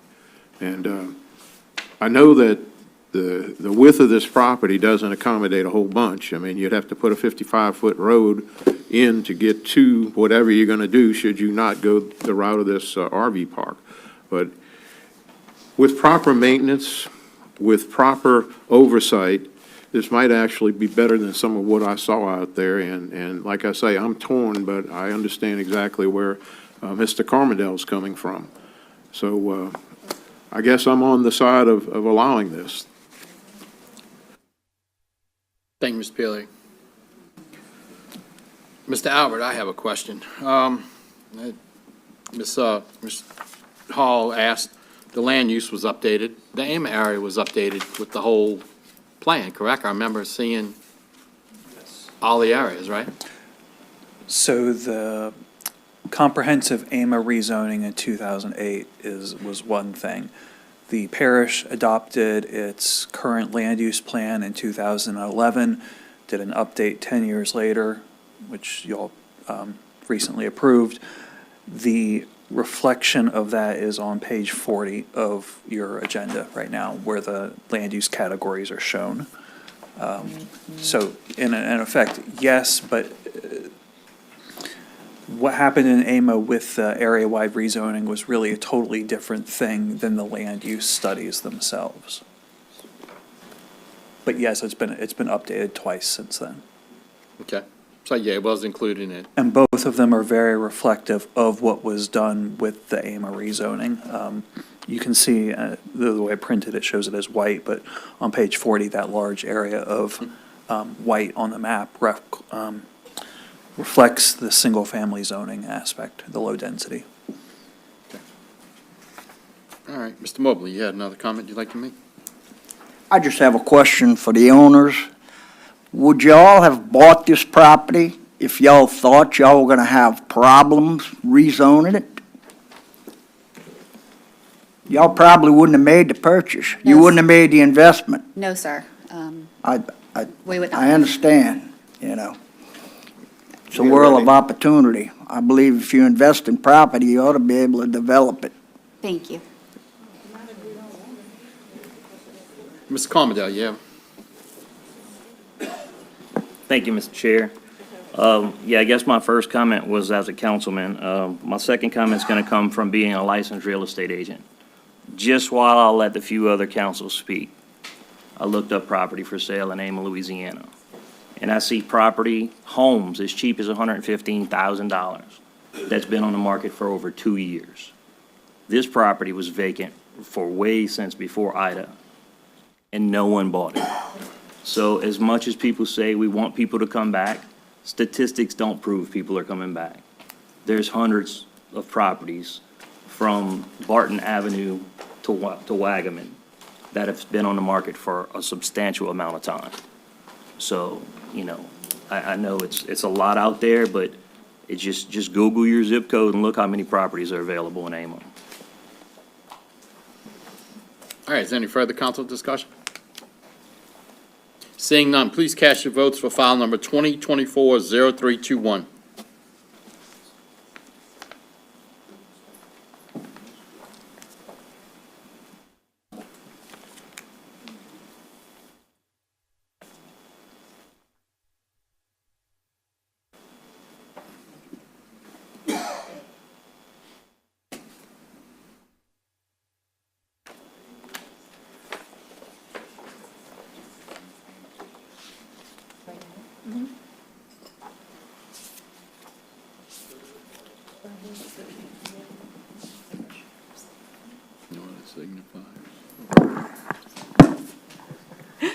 My pad is not working, so I was asked to verbally state my vote, and I do vote nay.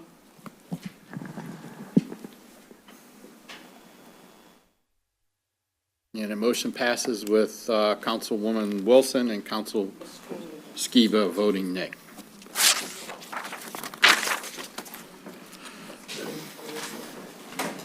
All right, next on the agenda, 2024-0322.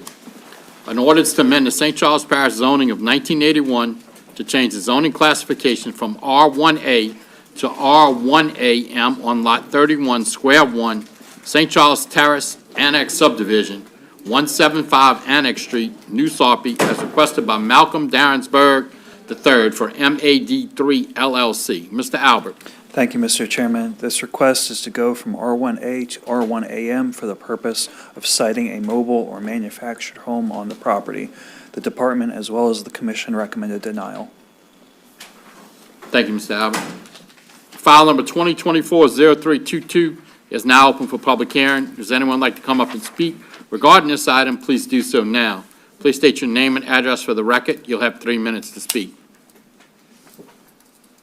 Seeing none, the public hearing is closed. Ms. Wilson. Thank you, Mr. Chair. I'm going to abstain from this vote because that is my maiden name, Darrensburg. Thank you, Ms. Wilson, for stating that. Mr. Perrier. Thank you, Mr. Chair. I mean, I went over and looked at the property as I usually do, but, you know, it looked like they were surrounded by mobile homes, and even there's a stairway on this property that shows that there was one there before. So at the beginning, I thought, well, gee, that seems pretty logical, but I'm understanding from what I'm reading here that it's actually an investment property and an LLC. So it's not as if there's somebody's kid or, you know, grandmother or whatever that's going to be replacing a mobile home on that property. So if it were somebody who was a relative or whatever, I'd feel pretty good about it, but this one I just don't feel so good about. Thank you, Mr. Perrier.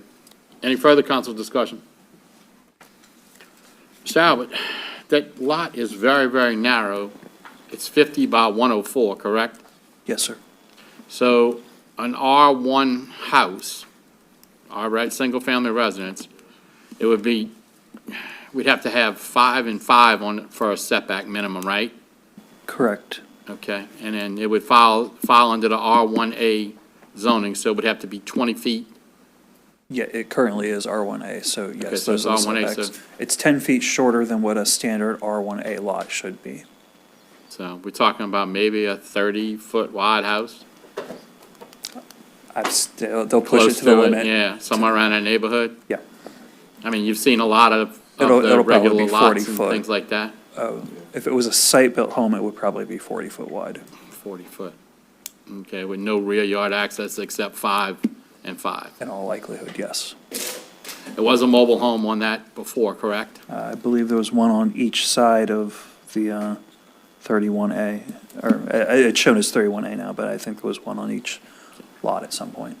And it does back up to property that Valero Refinery owns currently? Yes, the buyout area is the most substantial influence on the area. Okay. All righty, thank you. Is there any further council discussion? All right, seeing none, please cast your votes for file number 2024-0322.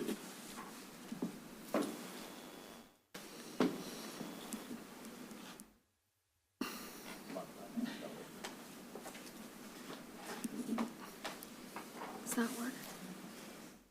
Who we got? Can you state it verbally? Mr. Commodore, can you state your vote, please? Yes, I'll vote yea.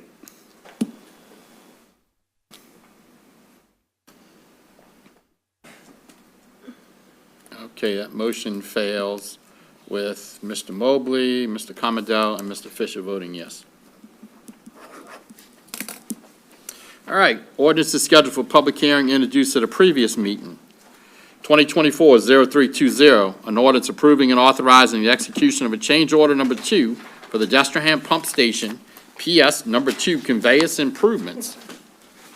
Project number P181101, to decrease the contract amount by $45,522 and increase the contract time by 82 calendar days. Mr. Bingham. Thank you, Mr. Chair. This is a rarity, and when I see things, having a $9 million job that has a deduct at the end, and I think with the other change order that we had, which was a little bit higher, is a very small increase on a very large job, and I would ask for your approval. Thank you, Mr. Bingham. File number 2024-0320 is now open for public hearing. If there's anyone who'd like to come up and speak regarding this item, please do so now. Please state your name and address for the record. You'll have 3 minutes to speak. Seeing none, our public hearing is now closed. Is there any council discussion?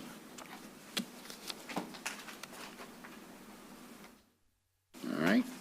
Seeing none, once Ms. Epistata gets everything set up, cast our votes.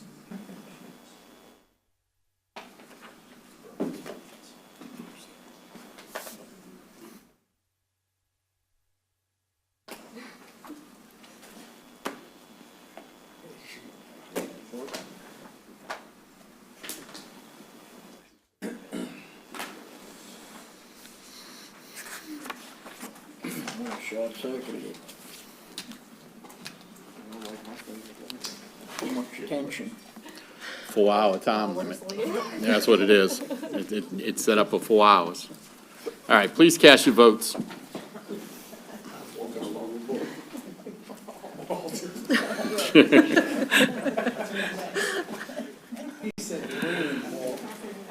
All right, that motion passes unanimously. File number 2024-0320.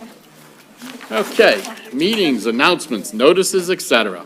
Meetings, Community Action Advisory Board, Wednesday, October 9th, 2024 at 5 p.m. in the council chambers. Planning and Zoning Commission, Thursday, October 10th, 2024, 6 p.m. in the council chambers. The Communications District, 911, Monday, October 14th, 2024 at 5 p.m. in the council chambers. The Board of Adjustments, the ZBA, Thursday, October 17th, 2024 at 6 p.m. in the council chambers. The Pontchartrain Levy District, Monday, October 21st, 2024, 6 p.m., the Pontchartrain Levy District Headquarters Complex, 2069 Railroad Avenue, Lutcher. The St. Charles Parish Council, Monday, October 21st, 2024, 6 p.m. in the council chambers. Public hearings to consider the proposed 2025 capital and consolidated operating budget, Tuesday, October 29th, 2024 at 9 a.m., Thursday, October 31st, 2024 at 1 p.m., Monday, November 4th, 2024 at 6 p.m. Important dates for the November 5th, 2024 election. Tuesday, October 15th, 2024 is the last day to register to vote online at govote.com. Early voting, Friday, October 18th, 2024, and Saturday, October 19th, 2024.